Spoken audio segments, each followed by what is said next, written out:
अस्सलाम वालेकुम, welcome to AKD weekly roundup. आज के इस राउंडअप में हम आपको इस वीक के मेन न्यूज़, इवेंट्स और ट्रिगर्स के बारे में बताएंगे।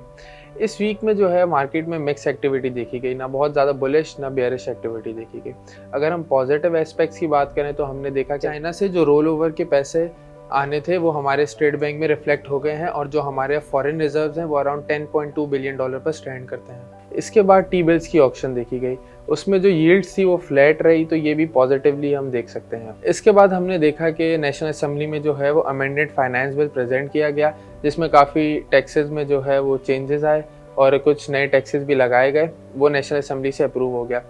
और कुछ IMF के प्रायर एक्शंस की वजह से हमने देखा कि फ्यूल की प्राइसेस में भी इंक्रीज़ आया। पेट्रोल की जो प्राइस है वो अराउंड 14.5 रुपीज़ से इंक्रीज़ कर दी गई, जिसमें जो है वो अराउंड 5 रुपीज़ वो फ्यूल की एडजस्टमेंट थी और जो 10 रुपये थे वो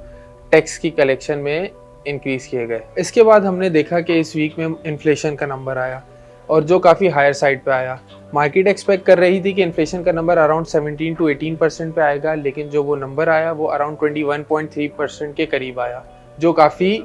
अनएक्सपेक्टेड था इस मार्केट के लिए। अगर हम फ्यूचर आउटलुक की बात करें तो जो सबसे इम्पोर्टेंट चीज़ अभी बाकी है वो IMF से जो होने वाली डील है उसका कंक्लूड होना है। पाकिस्तानी गवर्नमेंट ने अपनी तरफ से तो ऑलमोस्ट सारी चीज़ें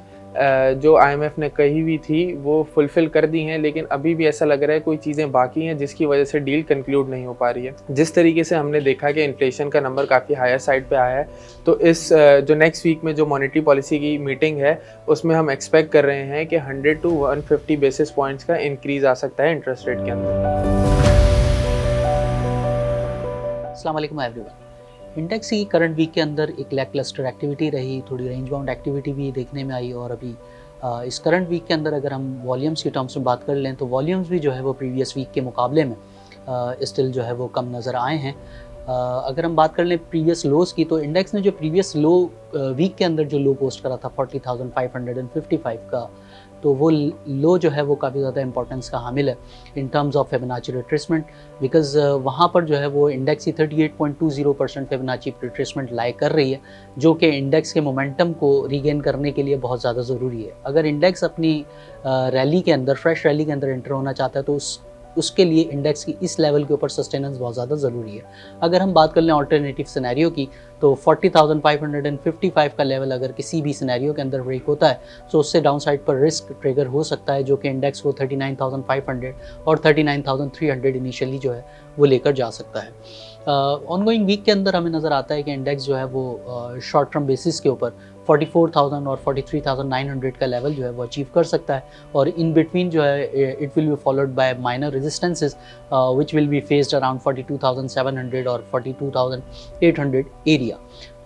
ये इंडेक्स के लिए हमें जो है वो ऑनगोइंग वीक के अंदर नज़र आता है कि इंडेक्स जो है वो